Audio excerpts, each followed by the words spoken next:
এমনও হাসি আছে বেদনা মনে হয়, সুখেও কেঁদে ওঠে মন, সুখেও কেঁদে ওঠে মন। এই গানটা কেন করলাম? এই গানটা করলাম আজকের ভিডিওটা সম্পূর্ণ এই গানটার উপর ভিত্তি করে। হ্যাঁ, আমাদের অনেক সময় সুখে আনন্দে আমাদের কিন্তু মনটা কেঁদে ওঠে, আর যেটা কিনা হয়েছে 2 দিন আগে মন্দিরার সাথে। তো হ্যালো বন্ধুরা, কেমন আছো তোমরা? আশা করি ভালো আছো। আমি শিল্পী আবারও কিন্তু চলে এসেছি একটা কন্ট্রোভার্সিয়াল টপিক নিয়ে। আর কি নিয়ে কথা বলবো সেটা চলো ভিতরে গেলেই তোমরা বুঝতে পারবে। থাম্বনেল টাইটেল দেখে কিছুটা হলেও তোমরা বুঝতে পারছো, যদিও আজকাল আমি মন্দিরার কোনো রকম থাম্বনেল দিই না।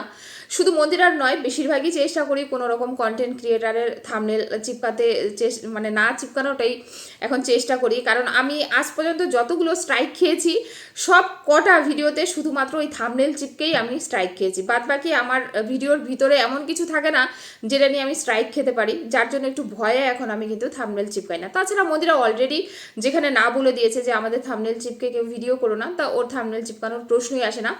তবে হ্যাঁ, মন্দিরাকে নিয়ে আজকে কিছু কথা বলবো। কালকের ভিডিও, তার পরশু দিনের ভিডিও, তার আগের দিনের ভিডিও সমস্ত মিলিয়ে একটা ভিডিও আজকে আমি করব। জানি না এটা কতটা বড় হবে, তবে যেইটুকুই হয় তোমরা একটুখানি ভিডিওটা দেখো। কখনো না ওই স্রোতের বেগে বয়ে ভিডিও বানানোটা আমি শিখিনি। হ্যাঁ, আমি না যেটা মনে করি বা আমার যেটা ব্যক্তিগতভাবে হয় না যে আমি এটা বুঝতে পেরেছি এই ভিডিওটা দেখে, আমি সেইখান থেকেই কিছু কথা তোমাদের কাছে শেয়ার করব। এখানে অনেক রকম কথা উঠেছে। প্রথমত, কেন মন্দিরার মাকে আর মন্দিরার শাশুড়িকে নিয়ে যাওয়া হয়নি যেদিন ও গেছিল। অনেক ভিউয়ার্সদের এটাও একটা কথা। তাছাড়া অনেকের কথা উঠেছে এই অমাবতীতে কেন গাড়িটা কিনেছো বা আনতে গেছো, এটা নিয়ে কিছু প্রশ্ন উঠেছে। তাছাড়া কিছু প্রশ্ন উঠেছে, সেটা হচ্ছে তুমি সেকেন্ড হ্যান্ড গাড়ি কিনেছো। তো এইগুলো নিয়ে ভিউয়ার্সরা হয়তো বা অনেক কোশ্চেন করেছে, আর সেগুলোর উত্তর দেখলাম কালকেও দিয়েছে। তবে সে যে উত্তরগুলো দিয়েছে বেশিরভাগ বলতে পারো উত্তরগুলোতে আমি সহমত প্রকাশ করি। এই যে কথাটা বললাম, এবার তোমরা ভিডিওটা পুরোটা দেখো, তারপরে আমার কথাগুলো ঠিক কিনা সেটা তোমরা তোমাদের কমেন্টস বক্সে জানিয়ে যেও। প্রথমত দেখো, আজকে মন্দিরা যে জায়গাটায় পৌঁছেছে বা যেই যাই কিনুক না কেন, সে সেকেন্ড হ্যান্ড বলো আর নতুন বলো, যেই গাড়ি কিনুক না কেন, এটা একটা মেয়ের কাছে একটা বড় অ্যাচিভমেন্ট বলতে পারো।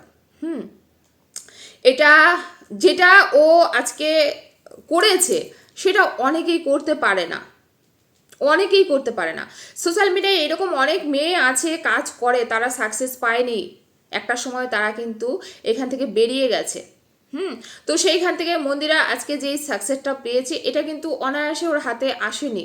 এর জন্য অজস্র পরিশ্রম করতে হয়েছে। ওর চোখে ওই দিন জল এসছে, জানো তার রিজনটা কি? তার রিজনটা কিছু হলো আমি বুঝতে পেরেছি। কারণ সে এই চ্যানেলের জন্য বা এই সোশ্যাল মিডিয়ায় এসে ওর জীবনে যতটুকু সম্মান ছিল ও সবটা খুইয়েছে। আজকে সব কিছু পেছনে ফেলে যে জায়গাটায় দাঁড়িয়ে আছে, তার জন্য ওকে অনেকটা অপমানিতও হতে হয়েছে, তাকে পরিশ্রম করতে হয়েছে, গালি গালাজ সমস্ত কিছু শুনতে হয়েছে। তারপরে আজকে ও এই জায়গাটায় পৌঁছেছে। তার একটা স্বপ্ন সে পূরণ করেছে। আজকে সে তার স্বপ্ন পূরণ করেছে, সেটা সে তার পুরনো গাড়ি দিয়ে করুক বা নতুন গাড়ি দিয়ে করুক। একটা মেয়ে তার টাকায় গাড়ি কিনেছে, এটা অনেক বড় পাওয়া। সেইখানে এত প্রশ্ন আসবে কেন? সে নতুন গাড়ি কিনেছে না পুরনো গাড়ি কিনেছে, যেটাই কিনুক সে খুশি হয়েছে, কারণ এটা তার পরিশ্রমের ফল। তখন তাকে আমাদের কি করা উচিত? উৎসাহ দেওয়া উচিত। এইটা নয় তার মনোবল ভেঙে দেওয়া উচিত। তাকে নিয়ে কন্টেন্ট করি, তাকে নিয়ে দুটো খারাপ কথা বলি, সে যখন ভুল করে তার মানে এইটা নয় সে যখন একটা ভালো কাজ করছে সেটার থেকেও আমি খুঁটিয়ে খুঁটিয়ে তার দোষগুলো তুলে ধরবো। এইটাকে কন্ট্রোভার্সি বলে না, এইটাকে সমালোচনা বলে না, এটাকে সমালোচনা বলে না। সে খুশি, তার খুশির দিনে তার সাথে কাঁধে কাঁধ মিলিয়ে খুশি হওয়া উচিত আমাদের। কারণ একটা মেয়ে করে দেখিয়েছে, যেটা কিনা একটা ছেলের পক্ষেও সম্ভব নয়। আজকে সোমনাথের পক্ষে হয়তোবা এটা কখনোই সম্ভব হতো না একটা 4 চাকা কেনার, যেটা কিনা মন্দিরা করে দেখিয়েছে। তাহলে এটাকে অ্যাপ্রিসিয়েট করো, প্রশংসা করো। আজকে ও একটা সময় কি নোংরামি করেছে না করেছে সেটার উপর বেস করে যদি আমরা তার সমস্ত ভালো জিনিসকেও সবসময় ভুলের দিকে টেনে নিয়ে যাই, তাহলে এটা তো ঠিক নয় না, এটা তো তার সাথে অন্যায় করা হচ্ছে না। এটা তো অন্যায় করা হচ্ছে। ওর চোখের জলটা দেখে না, বিশ্বাস করো আমারও কোথাও কোথাও ভিতরটা না একটুখানি খারাপ লেগেছিল যে ও কেন কেঁদে দিল। কারণ ওই যে বলে না, সুখেও কেঁদে ওঠে মন, এমনও হাসি থাকে বেদনা মনে হয় সুখেও কেঁদে ওঠে মন। তো আজকে ওর ওই সুখের দিনও একটা মেয়ে হয়ে তোমরা জানো মানে খুব ভালো করেই জানো, মন্দিরা তার এই চ্যানেল করে সোশ্যাল মিডিয়ায় এসে একটা সময় কিন্তু পরিশ্রম করেছে। শুধুমাত্র নোংরামি দেখেই কিন্তু এই মেয়েটা এই জায়গায় আসেনি। একটা সময় আমি ওর ব্লগ অনেক আগে থেকে দেখি, একটা সময় কিন্তু পরিশ্রম করেছে, পরিশ্রম করে তারপরে কিন্তু তার চ্যানেলটা দাঁড়িয়েছে। হ্যাঁ, তারপরে তার চ্যানেলে যে ভিউজটা এক্সট্রা এসেছে, হয়তো অনেক টাকা কামিয়েছে, কিছু নোংরামি দেখিয়েছে, বাট না, পুরোটা কিন্তু সেই নোংরামির উপর কিন্তু তার চ্যানেলটা দাঁড়িয়েছিল না, নিজের পরিশ্রমের উপরে। আর একটা চ্যানেল দাঁড় করাতে কতটা পরিশ্রম করতে হয় এটা একটা কন্টেন্ট ক্রিয়েটার ছাড়া বাদবাকি কেউ বলতে পারবে না। তো সেই মেয়েটা এত অপমানিত, এত গালিগালাজ, এত কিছু শুনে আজকে সত্যিকারের সে একটা সিগন্যাল হোক আর মানে নতুন হোক, একটা গাড়ি 4 চাকা করেছে, মানে এটা ওর কাছে অনেক বড় একটা পাওয়া, অনেক বড় পাওয়া। আমি একটা মেয়ে হয়ে সেটা বুঝতে পারি, ওর কাছে অনেক বড় পাওয়া। তখন তাকে আমরা খুশি হয়ে অ্যাপ্রিসিয়েট করব যে সত্যি মন্দিরা তুমি করে দেখিয়েছো, তোমরা করে দেখিয়েছো। আজকে কাকিমার কথাটা ভাবো না, এই যে কাকিমা পরে যে বেরিয়ে গেছিল যে লোকটার সাথে, এখন তো উনি নেই ধরলাম, থাকলেও কি কাকিমা ভালো ছিল? না, ভালো ছিল না। হয়তো তোমরা জানো না, আমি জানি কাকিমা ভালো ছিল না। আজকে এই শেষ বয়সে যেই রকমই হোক, নিজের মেয়ে দুটো ভাত তো মাকে দিতে পারছে, কাকিমা দুটো ভাত খেয়ে বেঁচে তো আছে, ভালোভাবেই আছে। হ্যাঁ, হোক না, মেয়ের কথা শুনে চলছে, তবু ভালো চলছে। আর ছেলে মেয়ের কথা শুনে চলা আমার মনে হয় না সেরকম কোনো অন্যায় বলে। কারণ আমরা মা বাবারা ছেলে মেয়ে যেইভাবে ভালো থাকে, ছেলে মেয়ে যেইভাবে খুশি হয় ওইটাই করার চেষ্টা করি। তবে এটা বলবো না কখনোই যে মন্দিরের অন্যায়টাকে যেটা কাকিমা সাপোর্ট করে সেটা ঠিক করে, তার জন্য যখন বলার তখন বলি। আজকে তোমরা আমার ভিডিওটা দেখলে একটা কথাই বলবে, কিছু ভিউয়ার্স আছে কত টাকা দালালি দিল মন্দিরা, না আমাকে কখনো দালালি দিতে হয় না। তো এই যে অনেকেই এসে এই কথাটা হয়তো বলবে, না গো, যখন খারাপ দেখেছি খারাপটা বলেছি।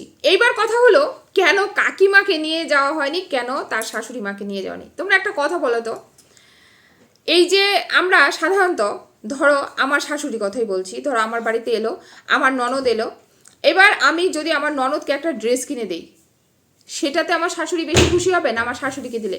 সবসময় বাবা মা ছেলে মেয়েকে দিলে, আজকে আমি আমার শাশুড়িকে না দিয়ে যদি আমার ননদকে দিই না, আমার শাশুড়ি বেশি খুশি হবে যে আমার জন্য না এনেছে, ভালো করেছে, আমার মেয়েকে তো দিয়েছে। তো একটা শাশুড়ি আর শ্বশুর সবসময় এইটাই খুশি হয়, বৌমা তার মেয়েকে দেখ। তো সেইখান থেকে মন্দিরা তার ননদকে নিয়ে গেছে, আর একটা গাড়িতে 5 জনই বসতে পারে। আর আকাশকে নিয়ে যাওয়াটা খুব জরুরি ছিল, যেহেতু আকাশ গাড়ির ব্যাপারে সবটাই বোঝে। আর পাপড়ি সেখানে গেলে কি হতো, পাপড়ির বেবিটা রয়েছে, ওকে নিশ্চয়ই বাড়িতে ফেলে আসতে পারবে না। এবার কি বলতো, একটা বাচ্চাকে নিয়ে গাড়িতে করে যাবে, সে বিরক্ত বোধ করবে। তার থেকে পাপড়ি বাড়িতে রয়েছে, সুন্দর একেবারে, ওরা যেইভাবে গেছে খুব সুন্দর ডিসিশন নিয়েছে, আর খুব সুন্দরভাবেই জিনিসটা সম্পন্ন হয়েছে। তার মধ্যেও খুঁটে খুঁটে খুঁটে খুঁটে খুদ ধরে কন্ট্রোভার্সি, বিশ্বাস করো আমি পারি না। এটাই হয়তো আমার ফল্ট, আমি পারি না। এই যে ননদকে নিয়ে গেছে আমি খুব খুশি। তারপরে দেখো ওইখান থেকে গাড়ি নিয়ে এসে সুন্দরভাবে শ্বশুরকে নিয়ে গেল গাড়ি দেখাতে, শাশুড়িকে নিয়ে গেল, সেখানে শ্বশুরকে বললো বাবা তুমি চালাও, মাকে পাশে বসাও না, ওর মেয়ে আর ওর ননদের ছেলেটা দুজনকে বললো পিছনে বসতে। একটা বৌমা যেইটুকু করেছে এটা পারফেক্ট, একদম পারফেক্ট, এর থেকে পারফেক্ট কাজ হতে পারে না। আজকে যেটা মন্দিরের 2 দিনের ভিডিওতে দেখলাম যে একটা সুন্দর লক্ষ্মীমন্ত বউ সুন্দরভাবে একটা কাজ করেছে, এইটাকে অ্যাপ্রিসিয়েট করার মতো, এইটাতে না কন্ট্রোভার্সি করার মতো কিছু নেই গো। তোমরা অনেকেই বলবে কেন আমি কন্ট্রোভার্সি করি না, এই ধরনের ভিডিওর থেকে কোনো কন্ট্রোভার্সি করা যায় না। একটা মেয়ে এর থেকে ভালো কাজ আর কি করবে? আজকে যদি ওর মাকে নিয়ে যেত, তোমরা অনেকেই এই প্রশ্নটা করতে যে নিজের মা বলে মাকে নিয়ে গেছো, কই শাশুড়িকে তো নিয়ে যাওনি। এবার একটা গাড়িতে তো সবাইকে নিয়ে যাওয়া সম্ভব নয়, ঠিক আছে? তো বয়স্ক মানুষগুলো রয়েছে, ওর ননদকে নিয়েছে, আকাশকে নিয়েছে, যথেষ্ট সুন্দর কাজ করেছে, বুদ্ধিমানের কাজ করেছে, বুদ্ধিমতির কাজ করেছে, ঠিক আছে? তো সেইখান থেকে সত্যি এই সমালোচনাগুলো আমার মনে হয় মূল্যহীন, এটা আমার মনে হয় ব্যক্তিগতভাবে, আমি সেটা তোমাদের কাছে শেয়ার করলাম। এবার হচ্ছে বাড়িতে এসছে অমাবতীতে, বিশ্বাস করো আমি ওইসব মানি না। এই যে অমাবতী ফমাবতী এগুলো আমিও মানি না। তাই বলে এটা নয় যে আমি নাস্তিক, ঠাকুর বিশ্বাস করি না, খুব বিশ্বাস করি, ভগবান সবসময় মাথার উপরে থাক, কিন্তু আমি এত খুঁটে খুঁটে সব কিছু মানি না, এত খুঁটে খুঁটে মানি না। আরেকটা কথা হলো যেটা হচ্ছে পুরনো গাড়ি কিনেছে একটা মেয়ে হয়ে, দেখাও না ভাই, যারা এত বলছো দেখাও, এই 6 লাখ টাকা দিয়ে একটা গাড়ি কিনে দেখাও।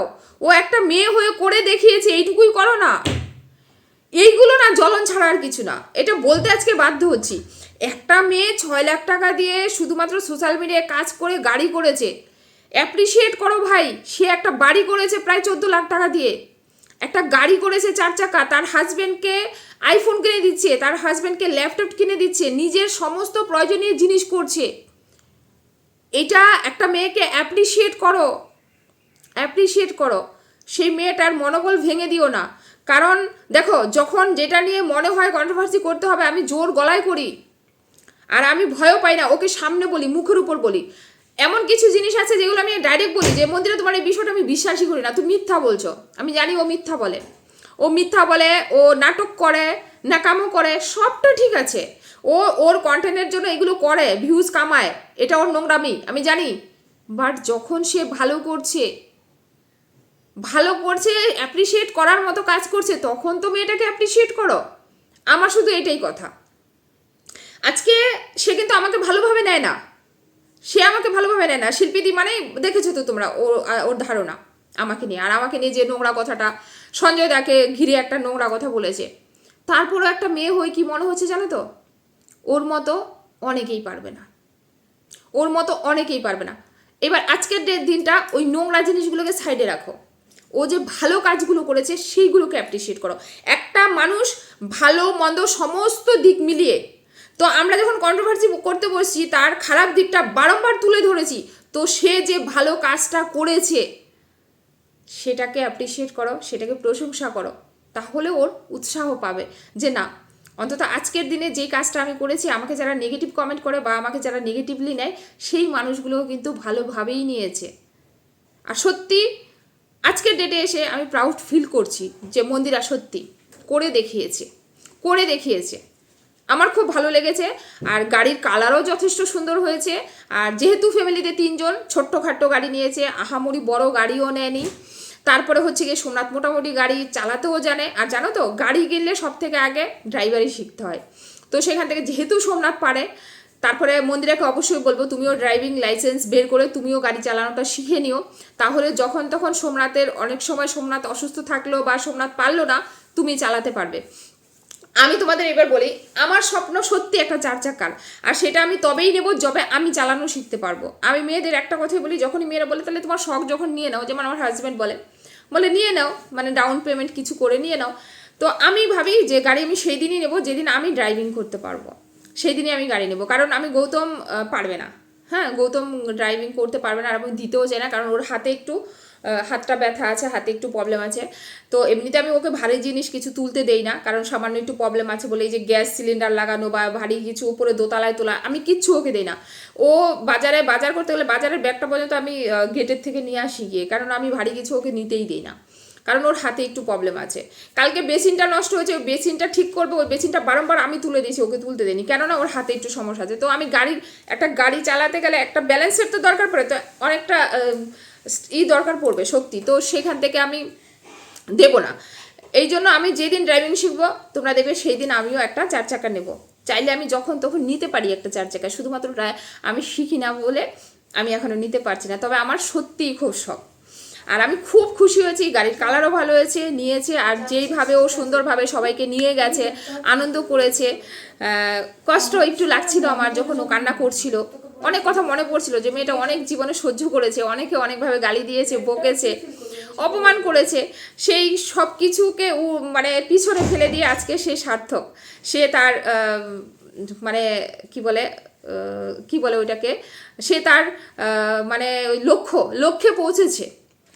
কারণ এই মন্দিরে আমরা দেখেছি বা আমি শুনেছি অনেকের কাছে, কথাগুলো আজকে বলতে পারছি না যে কে বলেছে, খুব কাছের মানুষই তার বলেছে একটার সময় তার বাবার যখন ক্যান্সার টাইপের হয়ে গেছিলো, প্যাম্পাসগুলো কিনতে পারতো না, তো কেউ যদি বলতো ওকে যে খাবার নিয়ে আসবো, তখন বলতো না আমার জন্য কোনো খাবার আনতে হবে না, আমার বাবার জন্য প্যাম্পাস নিয়ে আসিস। তো সেই মন্দিরা আজকে এই জায়গায়, হ্যাঁ সত্যি প্রাউড অফ ইউ, ইউ বলতে হবে আজকে, প্রাউড অফ ইউ মন্দিরা বলতে হবে এই বিষয়টায় আমি তোমাকে ফুল সমর্থন করছি। আর আমি খুব হ্যাপি যে সুন্দর একটা গাড়ি নিয়েছো।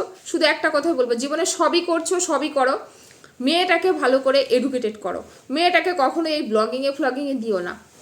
হ্যাঁ, ব্লগিংটাও যদি করতে চায় ওকে সাইডে রাখতে বলো, ওকে ভালো করে এডুকেশন দাও, একটা মানুষের মতো মানুষ তৈরি করো। আমি এইটা বলবো, তুমি যাই করো জীবনে, জয়ীটাকে সুন্দরভাবে মানুষ করো, কারণ জয়ী খুব শান্ত একটা মেয়ে আর খুব ভালো মেয়ে, ঠিক আছে? আমি যেইটুকু সময় ওকে দেখেছি খুব ভালো মেয়ে, তার দিকে খেয়াল করো, তাকে যত্ন করো, তাকে একটা ভালো ভবিষ্যৎ দেওয়ার চেষ্টা করো। মা হিসাবে, বাবা মা হিসাবে তোমরা এত বছর ধরে যেইগুলো করেছো, সেটার এফেক্ট যেন জয়ীর উপরে পড়ে না। হ্যাঁ, জয়ীকে একটা ভালো লাইফস্টাইল দেওয়ার চেষ্টা করো। আর আজকের ডেটে এসে আবারও বলছি, আমি সত্যি প্রাউড ফিল করছি যে তোমার মতো মেয়ে সত্যি তুমি সমস্তটা করে দেখিয়েছো। একটা মেয়ে একটা বাড়ি করা, 4 চাকা করা, সমস্ত কিছু হ্যান্ডেল করা, এটা চারটিখানি কথা না, অবশ্যই সেটা মন্দিরের দ্বারা সম্ভব। তো অনেক ভালো থেকো।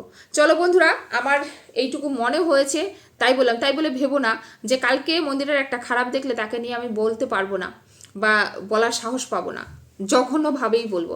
আজকে যেমন তার ভালোটা দেখে সুন্দরভাবে প্রশংসা করেছি, প্রশংসার মতো ছিল তাই প্রশংসা করেছি, যেদিন খারাপ দেখবো জোর গলায় বলতে পারবো। ঠিক আছে? তো চলো সবাই ভালো থেকো, সুস্থ থেকো, আবার আসছি নেক্সট ভিডিওতে, ততক্ষণে সবাইকে টাটা, অনেক অনেক ভালো থেকো।